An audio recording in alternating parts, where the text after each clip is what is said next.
السلام علیکم، آپ دیکھ رہے ہیں کے نیوز ایچ ڈی. میں ہوں حارث علی شاہ گیلانی. چلتے ہیں آج کی اہم خبروں کی طرف. تازہ ترین خبروں سے باخبر رہنے کے لیے ہمارا چینل سبسکرائب کیجیے. رخ کریں گے ساہیوال کا، جہاں سے رپورٹ کر رہے ہیں ہمارے نمائندے علی رضا.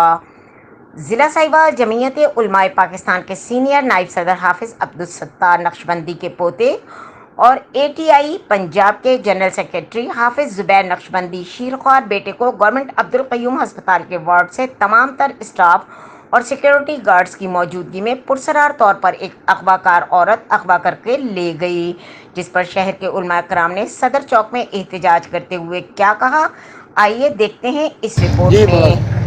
بسم اللہ الرحمن الرحیم. جمعیت علماء پاکستان کے عظیم رہنما حافظ عبدالستار نقشبندی صاحب کا پوتا حافظ محمد زبیر نقشبندی کا بیٹا، جو رات 9 بجے کے قریب پیدا ہوا اور 2 بجے کے قریب قیوم ہسپتال سے ہی اسے اغوا کر لیا گیا.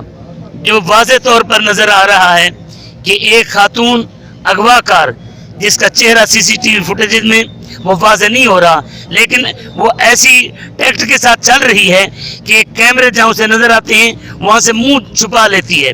اس سے پتہ چلتا ہے کہ وہ عورت اغوا کار وہ کیمروں کو جانتی ہے. روز 8 بجے داخل ہوتی ہے، 2:15 بجے وہ بچے کو اغوا کر کے وہاں سے نکلتی ہے. اس دوران اسے کسی نے نہیں پوچھا، اس کے ہاتھ پر برنولا لگا رہا، وہ بیڈ پر گھومتی رہی. پھر سوال ہمارا یہ ہے کہ یہ اگر انتظامیہ ہسپتال انتظامیہ کی ملی بھگت نہیں ہے تو 6 گھنٹے وہ خاتون یہاں پر کیسے گھومتی رہی، اس سے کسی نے کیوں نہیں پوچھا؟ اور پھر وہاں پر کیمروں کا اس طریقے سے اندھا ہونا اور پھر عورت کا کیمروں کے سامنے آ کر اپنا منہ چھپا لینا، یہ یہاں پر سوالیہ نشان رکھتا ہے. ہمارے اس بچے کو، حافظ صاحب کے جگر گوشے کو فوری طور پر بازیاب کرایا جائے، ورنہ ہم بڑی کال دینے کے اوپر مجبور ہو جائیں گے. مزید خبروں اور اپڈیٹس کے لیے ہمارے ساتھ رہیے گا. تب تک کے لیے اپنا خیال رکھیے گا. اللہ حافظ.